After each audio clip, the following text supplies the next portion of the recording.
Básicamente, yo de lo que voy a hablar es de mi experiencia en trabajos en las costas. Yo trabajo sobre todo en costas en Centroamérica y en el Caribe, y del lado del Pacífico también. Es mi actividad profesional principal y una de las cosas que me interesa comentar con ustedes es la destrucción costera, que es un problema agudo y muy, muy importante en Centroamérica, sobre todo en el Caribe, sobre todo en las playas más turísticas.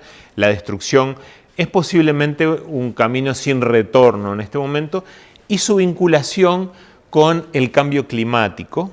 La vinculación que tiene la destrucción costera con el cambio climático no es una relación intuitiva, no es lo que uno pensaría, el cambio climático está destruyendo las costas. No, más allá de que son dos problemas reales, la destrucción costera y el cambio climático, la vinculación es muy perversa. El cambio climático se ha vuelto la coartada de discurso de muchos gobiernos y tomadores de decisión para no tener que asumir las responsabilidades en la destrucción costera. Eso es muy... tal vez de eso es lo que voy a hablar. Bueno, este es el tema y el título de mi último libro. Me manqué de no traer acá y para poner en la mesita, pero bueno. Pero bueno, vamos adelante. Yo como preámbulo, incluso en el libro, cuando estaba terminando de escribirlo, ocurrió un evento de lluvias y deslaves en Venezuela y le dediqué un poco de horas a este tema porque decimos nuevas lluvias, porque esto ocurre todo el tiempo. Esto fue el año anterior a que termináramos hace un año. Hace un año llegó una tormenta tropical, pasó por las costas centrales de Venezuela y luego entró al continente por Nicaragua ya como un huracán. Y otra vez en estas tormentas, en estas lluvias, la muerte, los deslaves, la gente más pobre, en las costas venezolanas estoy hablando, cientos de personas muertas, y eso es periódico, eso es relativamente frecuente, ¿no? La gente más pobre pierde todo, pierde las casas, pero eso, cuando digo nuevamente, en el año 99 ocurrió el peor desastre natural en la historia de Venezuela, que es lo que se llama el desastre de Vargas, lo que se conoció como en diciembre del año 99. Esto es la costa central de Venezuela. Es una costa paradisíaca, es el estado Vargas, en la costa del Caribe central. La capital del estado Vargas es La Guaira. Detrás de estas montañas, aquí está el Ávila, detrás de estas montañas, que son bellísimas también, está Caracas.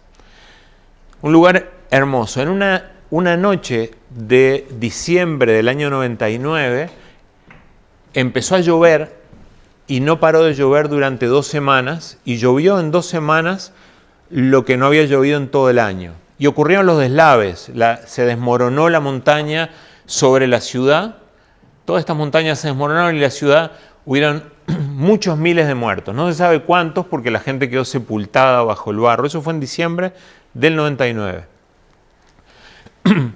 Esa ciudad quedó así, acá abajo. Fue terrible, o sea, fueron noches y noches que seguía lloviendo y la gente seguía muriendo, sepultada en el barro. Fue el mayor operativo de rescate de helicópteros desde la guerra de Vietnam. Fue una cosa tremenda. Y las rocas del tamaño de vehículos bajaban a alta velocidad en las noches.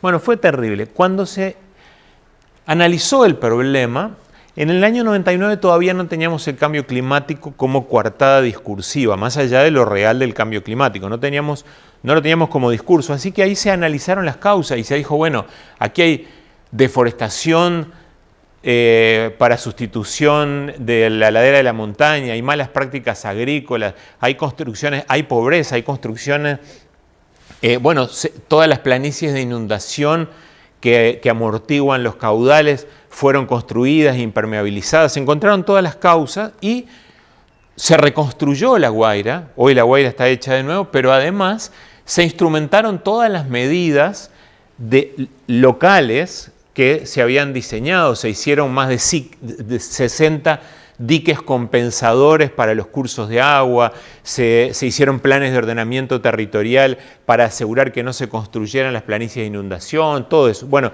10 años después, en el año 2010, un equipo de la Universidad Central de Venezuela evaluó cómo estaban funcionando esas infraestructuras, esos equipamientos, y si se estaban manteniendo como era debido, y concluyeron que no se estaba manteniendo nada, que se había construido de nuevo arriba de las zonas de las planicies de inundación, que los diques compensadores estaban todos colmatados y que no se estaba haciendo nada, que no se respetaba el plan de ordenamiento territorial, y concluyeron que el riesgo de que volvieran a ocurrir desastres similares al de Vargas era muy alto.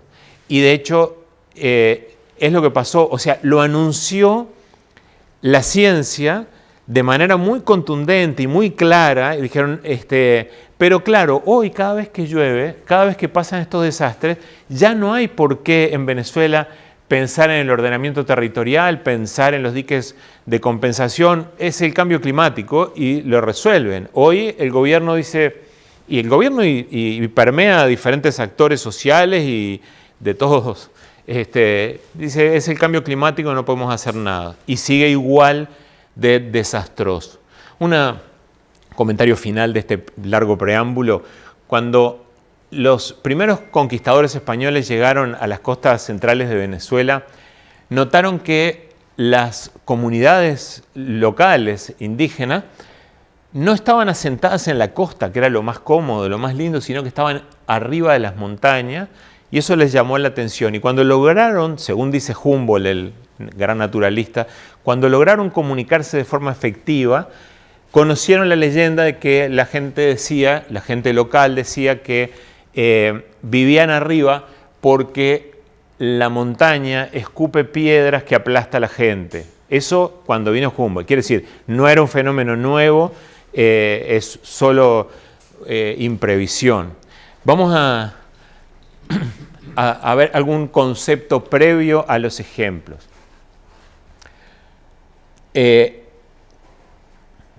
en este libro son estudios de casos de Centroamérica, pero casi son anécdotas, porque son todas experiencias personales y de mi trabajo en esa zona, con esa hipótesis de que el cambio climático les está funcionando a los tomadores de decisión mucho más como coartada que como una constatación científica.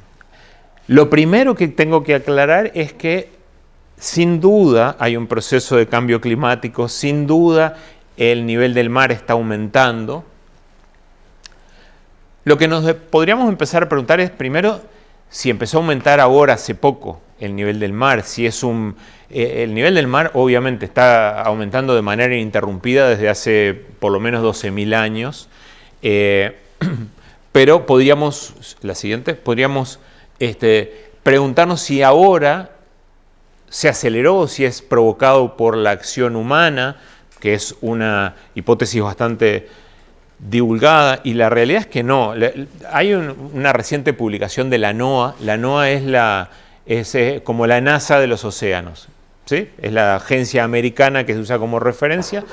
La NOAA estudió los mareógrafos durante un siglo, o sea, los datos de mareógrafos en los principales puertos del mundo durante un siglo, y se determinó de manera empírica, con datos de campo, que el aumento del nivel del mar no varió nada en un siglo. O sea, sigue aumentando igual que antes, no se aceleró.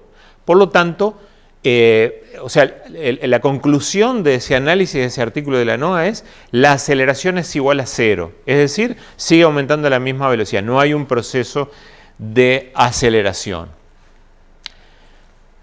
Definitivamente, el aumento del nivel del mar no es el problema más importante que tienen las costas en América Latina. En absoluto. En absoluto. No lo es en Uruguay y no lo es en Centroamérica, no lo es en ningún lado el aumento del nivel del mar, el problema más importante que enfrentan las costas. Vamos a ver cuáles son esos problemas. Bueno, y por último, a veces cuando uno dice, bueno, ya va, pero si hay datos de campo que dicen que en los últimos 12.000 años viene aumentando el nivel del mar y que no se aceleró, ¿por qué el discurso que se va construyendo es otro? ¿Por qué en muchos ámbitos escuchamos que no, ahora el aumento del nivel del mar tiene que ver con el cambio de origen antrópico y los datos de campo muestran otra cosa? Una vez en una discusión hace un tiempo con un representante de Naciones Unidas sobre estos temas ambientales, él me decía, mira, a veces hay que extremar un poco el discurso para generar conciencia. Ese fue el planteo. Y eso para mí es muy peligroso. Eso se acerca demasiado a la falsificación para justificar algo. Yo usé hasta el cansancio este ejemplo en diferentes presentaciones, el de los osos polares, que fueron declarados especie amenazada por el cambio climático. Fue la primera especie declarada amenazada por el cambio climático. Es verdad, se estaba reduciendo las poblaciones de osos polares. La realidad es que ningún oso polar murió por el cambio climático ni estuvo amenazado por el cambio climático, insisto, que es real. Los osos polares, lo que los amenazaba eran los cazadores. Todos los días mataban osos polares. Los osos polares eran cazados por cazadores de Estados Unidos, Canadá y Rusia, que eran los tres países que tenían poblaciones de osos polares. Y en el momento en que se prohibió la caza de osos polares, los osos polares aumentaron su población, se multiplicó por 5 en pocos años, de 5.000 a 25.000 osos polares. Entonces uno puede decir, bueno, está bien, se determinó cuál era la causa eran las balas de estos tarados y no el cambio climático, entonces se corrige. Pero no, lo interesante del asunto es que sigue apareciendo los osos polares como especie amenazada por el cambio climático, aunque se dejaron de matar y aumentó la población. Entonces hay cosas en la construcción del discurso que no está bueno que se presente como científico lo que no lo es para generar conciencia. Vamos a ver entonces esos estudios de caso, pero primero, muy brevemente, vamos a ver cómo funciona una de estas playas centroamericanas. Es bastante extrapolable a las playas de estos lados, pero básicamente nosotros tenemos un sistema de dunas. La duna está más cerca del mar, que es la duna móvil, que no está vegetada, que la vemos un verano en un lado, el otro en el otro, que la mueve el viento, la arena suelta, un valle interdunar que acumula agua y una duna más fija por la vegetación. Y las construcciones, lo deseable es que estén detrás de la anteduna secundaria, porque esto es la reserva de arena. Aquí tenemos la berma de la playa y tenemos el bosque de manglar, el manglar, que es un árbol que crece en la zona intermareal, que es un bosque maravilloso, es un bosque desde el punto de vista ecosistémico, es un ecosistema increíble, además de los servicios ambientales que brinda, como por ejemplo sostener la estructura del suelo, filtrar, retener sedimentos y filtrar el agua que escurre desde el territorio, además de hacer un montón de cosas. Pero bueno, y luego tenemos aquí la arena suelta en el lecho marino y pequeños parches de praderas, de fanerógamas, de algas, las que comen las tortugas, etc. Pequeños parches. Aquí tenemos el banco de arena sumergido que es retenido por el coral, por el arrecife. El arrecife funciona como un rompeolas sumergido. Es una barrera que hace que cuando viene el temporal, no olviden que en el Caribe vienen los huracanes, vienen temporales todo el tiempo, y entonces el arrecife funciona como un rompeolas que le quita energía al oleaje para que llegue aquí con menos energía. De todas maneras, cuando el temporal se lleva arena, tenemos esta primera duna que es la principal reserva de arena que va a ocupar este espacio. Esta arena que se llevó el huracán se encuentra aquí con el arrecife, forma el banco y luego el oleaje periódico la vuelve a depositar y así se cumple el ciclo de la arena. Básicamente lo que pasa en el Caribe actualmente es que primero se construyó arriba de las dunas. Las dunas se fijaron, ya no hay esta reserva de arena. Por supuesto, el manglar en las zonas turísticas era feo, sucio, tenía mosquitos y lo cambiaban por cocoteros. Los cocoteros son una especie exótica que desde el punto de vista ecosistémico en el Caribe no sirve para nada, ¿sí? Además, ustedes habrán visto que viene la tormenta, se empieza a llevar la arena y los cocoteros se caen, ¿no? Y estos hoteles, estas construcciones, vierten sus efluentes directa o indirectamente al mar. Y entonces lo que acá debían ser algunos parches de fanerógamas, en este lecho sobrefertilizado por los nutrientes, toda la arena se fija y ya no está suelta porque tengo todo eso cubierto de praderas. Los corales necesitan agua muy pobre en nutrientes, son medios muy oligotróficos. Si hay muchos nutrientes, los corales se mueren, los infectan diferentes microorganismos y se mueren. Así que cuando yo tengo esto sobrefertilizado, empieza a morir el coral. Cuando el coral está muerto, que está de color blanco, calcáreo, entonces ahí el oleaje lo rompe, ya no es, lo rompe la misma energía del oleaje, la arena se va, no hay arena que lo reponga, bueno, se erosionan las playas, este es el fenómeno. Vamos a ver un par de ejemplos de esto. El primero es el Parque Nacional Morrocoy, en la zona central de Venezuela. Es un parque de islas, todas de coral. Este es el parque. Lo verde son las islitas, que es el parque. Esto es el mar, esto es tierra firme, ¿sí? Aquí está la entrada del parque. Hace unos años, hace 10 años más o menos, nos contrató un grupo de desarrolladores inmobiliarios, turísticos. Esta es una zona totalmente rural, ¿no? Que iban a hacer aquí, fuera del parque, iban a hacer hicieron un desarrollo urbano o inmobiliario, pero lo único lindo que hay aquí es esto. El capital con el que ellos iban a hacer dinero, iban a desarrollar su proceso productivo, es esto, es el capital natural.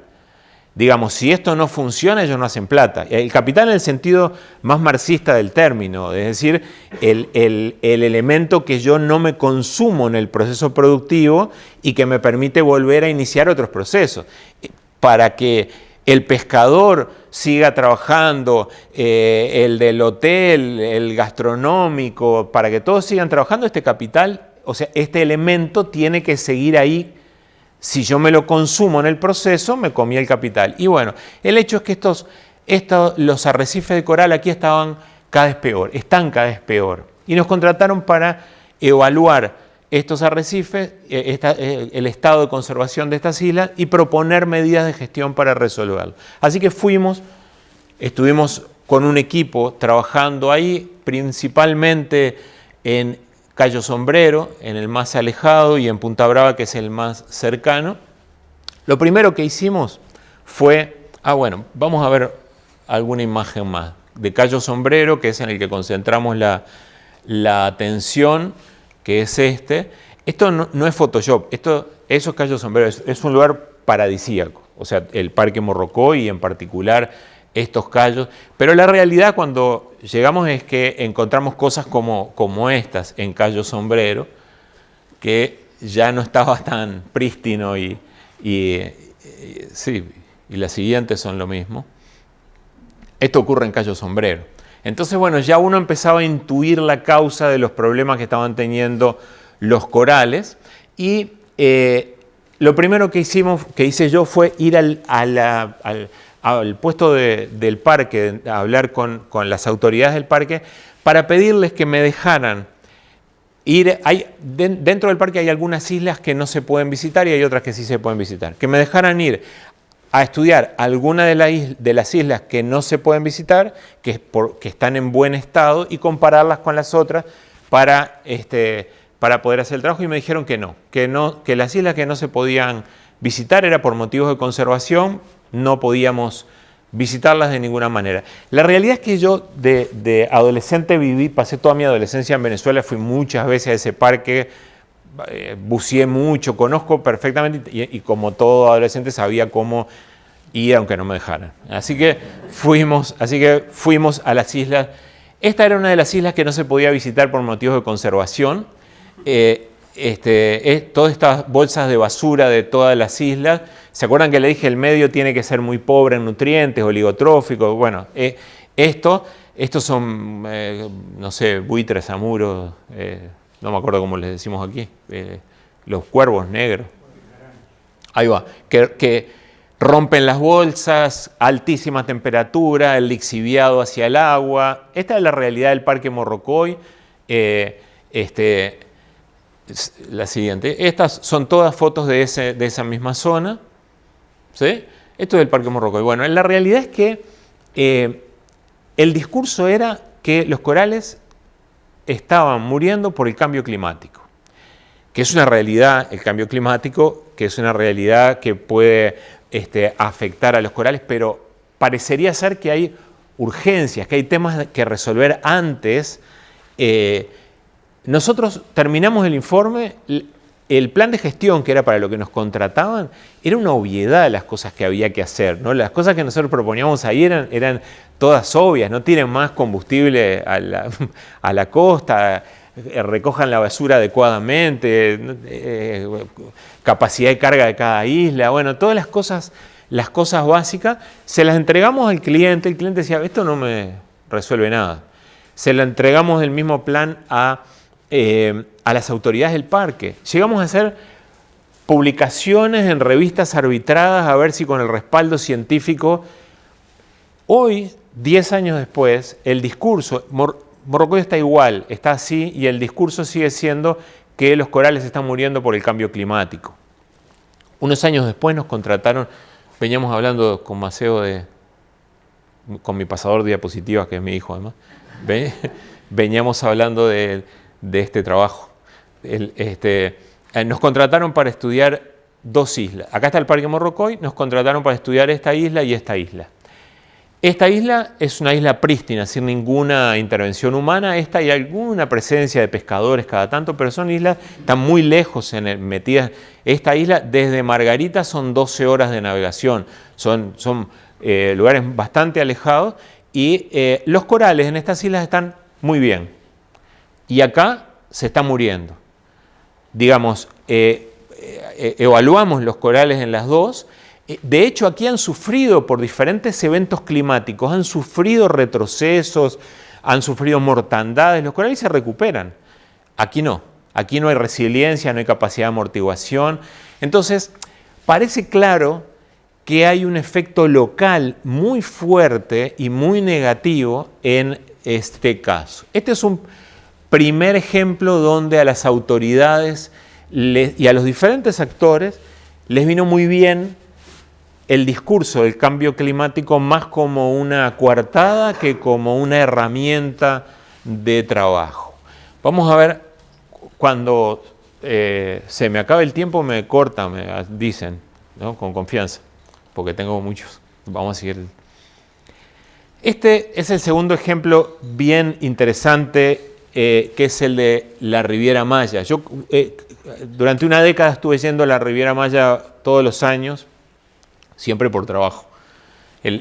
Hay un libro, no sé si conocen el libro Colapso de Diamond, es un bestseller, y es muy interesante porque él analiza, es un libro muy bueno, analiza por qué han colapsado algunas civilizaciones, y uno de los ejemplos que pone es el colapso de los mayas. Y es bien el enfoque de un gringo, ¿no? Porque si uno conoce un poco más a fondo la Riviera Maya, se da cuenta que no colapsó nada. Ahí vivían 9 millones de mayas y hoy hay 9 millones que se corrieron unos metros para adentro porque primero eran los conquistadores, después los turistas, pero ahí adentro se sigue hablando el mismo idioma que hablaban hace 1000 años, siguen con el mismo trueque, los mismos aluyes y fantasías y la misma forma de producción, o sea, siguen estando esos mayas un poquito más para adentro, pero nosotros estamos haciendo colapsar la Riviera Maya ya no en 500 años, sino en 50. Esto es Cancún, ¿no? Este es el desarrollo turístico, el tipo de desarrollo turístico de Cancún. Es una porquería como modelo de desarrollo turístico. Desde todo punto de vista es una porquería. Cancún, ustedes no sé si saben, Cancún es una fabricación, es algo totalmente fabricado, ¿no? En los años 70, el gobierno mexicano, ante la crisis del petróleo, la OPEP, decidió invertir las regalías del petróleo en la fabricación de 2 centros turísticos. Uno del lado del Pacífico, Acapulco, y uno en el lado del Caribe, Cancún. Esto fue planificado, o sea que esto se planificó en un penthouse del Banco de México en el DF. Así se planificó Cancún, acá no había nada.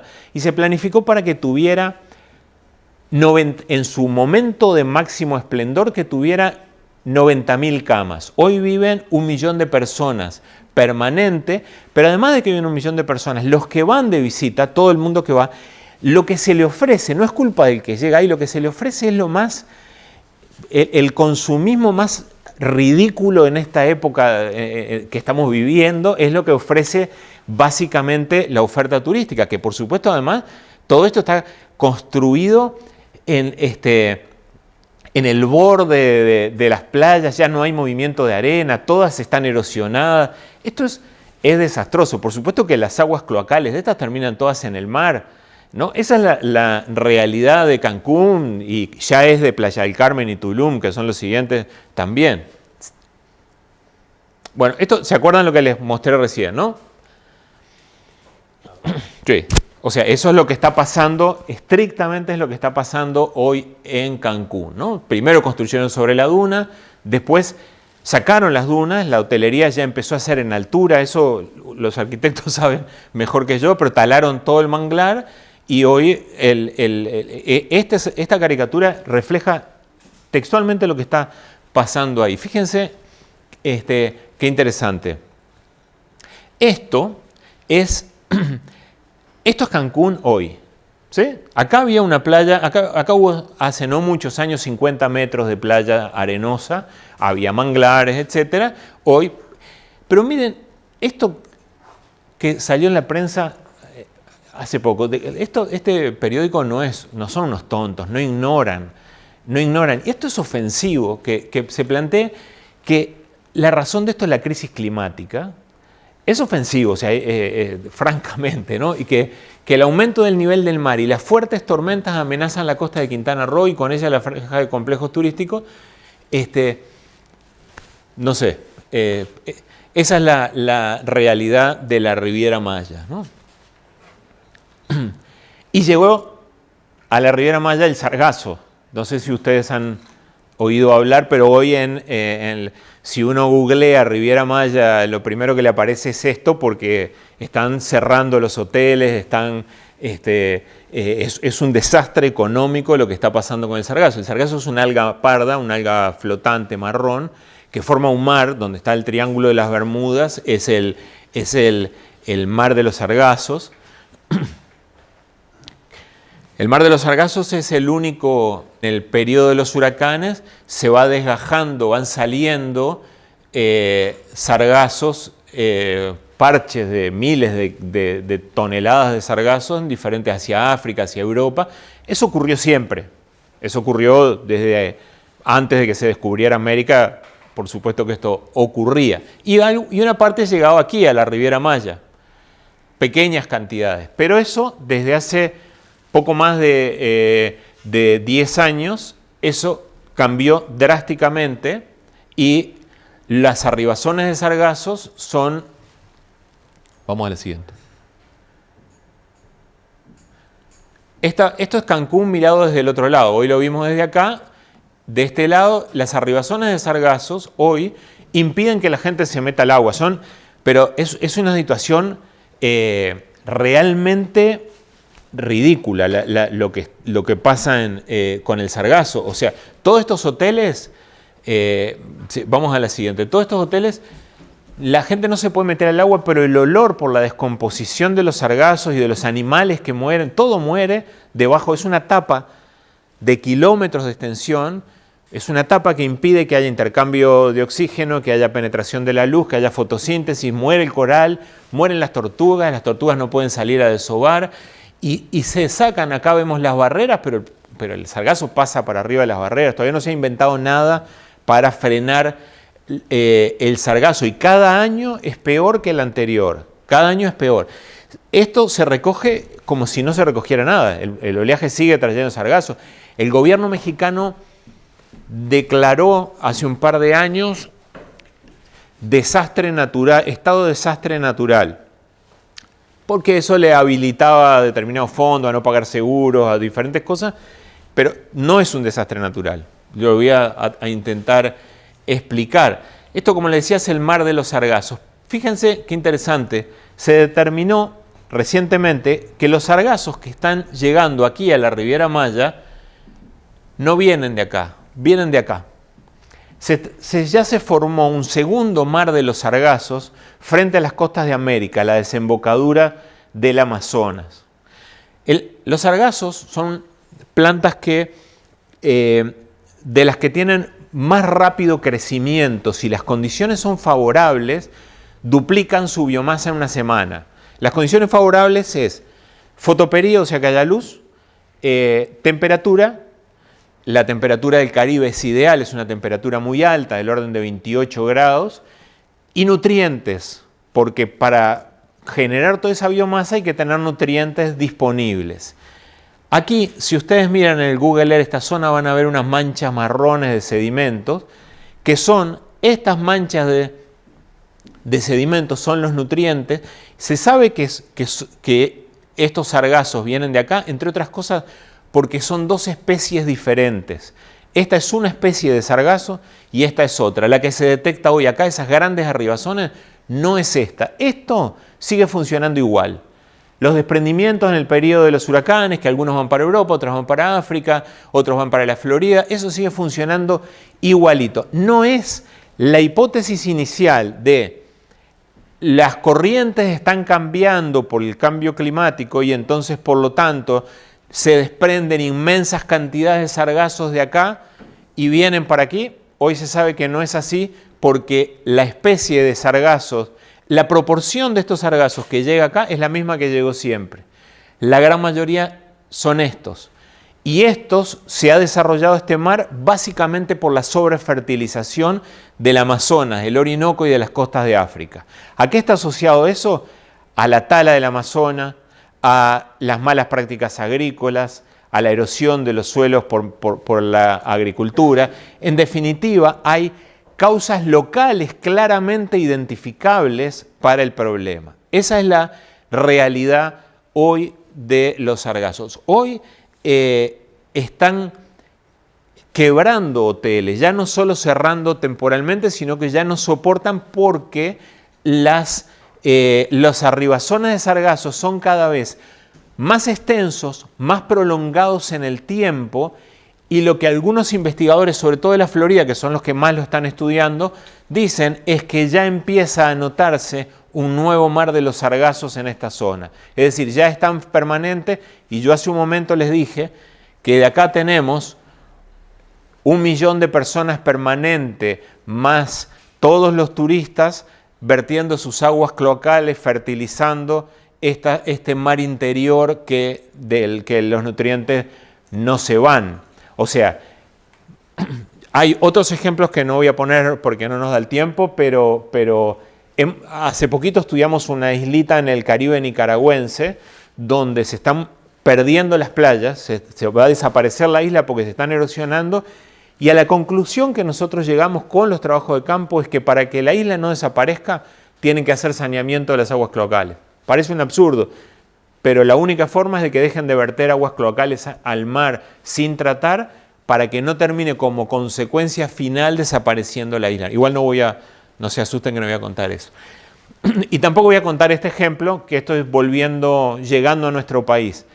Cuando les digan que las floraciones de cianobacterias en Uruguay están aumentando por el cambio climático, o ignoran o les mienten. Pero hay suficiente evidencia científica como para no tener que usar esa coartada. Hay datos de equipos de investigadores de UDELAR de primer nivel, la gente de limnología de la Facultad de Ciencias que tienen reconocimiento internacional, que se dedican a estudiar esto, y ellos lo que concluyeron es que el factor determinante para las floraciones de cianobacterias en Uruguay es el aporte de nutrientes. Ese es el factor que determina. Hay otros que pueden influir, pero lo que determina esto es el aporte de nutrientes. Es decir, si hacemos una extrapolación, igual que en la Riviera Maya, en vez de un desarrollo económico del turismo, lo que hicieron fue un desarrollo financiero del turismo, es decir, máxima ganancia consumiéndome el capital y transformando el capital natural en capital financiero. Esos mismos hoteles que quiebran, no creamos que el tipo está pasando hambre, el dueño del hotel.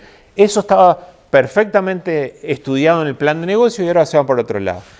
Esto responde a un determinado modelo de producción agrícola, en mi opinión, a un modelo mucho más financiero que económico. Esto es lo que está haciendo el modelo de desarrollo agrícola en Uruguay, lo que está haciendo es consumir el capital natural, calidad de agua, calidad de suelos, etc. Y esto es una consecuencia. Entonces, el pensar que esto, o el transmitir que esto es resultado del cambio climático, en mi opinión es una falsificación cuando hay suficiente información y una falsificación que tiene motivos, que tiene razones. No voy a igual a desarrollar eso. Voy a hacer solo 3 comentarios finales. En primer lugar, la gestión costera, a la conclusión que yo llego, es que la gestión ambiental de las costas siempre debe basarse en la realidad local. Por supuesto que tenemos las leyes que gobiernan los procesos de la naturaleza, claro que sí, pero la realidad que vamos a evaluar es local. Hoy el problema que tienen las costas en América y en todo el tercer mundo es local, no es un problema global. En segundo lugar, una obviedad que no todo es igual. A ver, uno de los últimos informes del IPCC de Naciones Unidas sobre el cambio climático dice que a fin de este siglo, si el nivel del mar sigue aumentando a la misma velocidad que ahora, al final del siglo, en Bangladesh van a morir millones de personas. Pero ¿saben qué? Rotterdam está en la misma cota de elevación que Bangladesh. Están a la misma altura. ¿Saben cuántas personas van a morir a fin de siglo por el aumento del nivel del mar en Rotterdam? Ninguna, obviamente, porque el problema no es el nivel del mar. El problema es que en Bangladesh el 90% de la población vive bajo la línea de pobreza y en Rotterdam no hay pobres. El problema no es lo que está matando a la gente, no es que vaya a aumentar el nivel del mar. Hay unos que tienen más capacidad de resolver ese problema que otros. Yo uso a veces el ejemplo de los lobos y los leones. Estas son 2 especies que hace algunos años estaban amenazadas. Los leones siguen amenazados pese a todos los esfuerzos en las sabanas africanas, mientras que los lobos se han recuperado totalmente y ya son un problema para los rebaños de los pastores europeos, pero tienen prohibido matar un lobo. ¿Saben cuál es la diferencia entre los lobos y los leones? Que los leones viven en África y los lobos viven en Europa.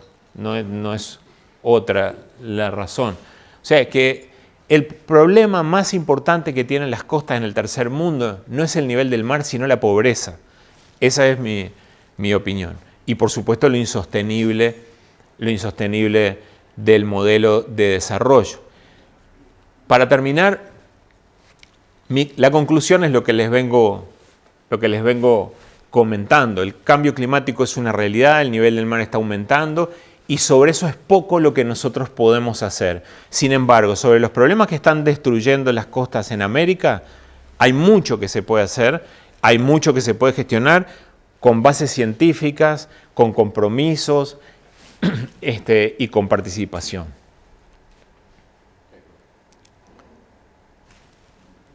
Listo. Un aplauso para...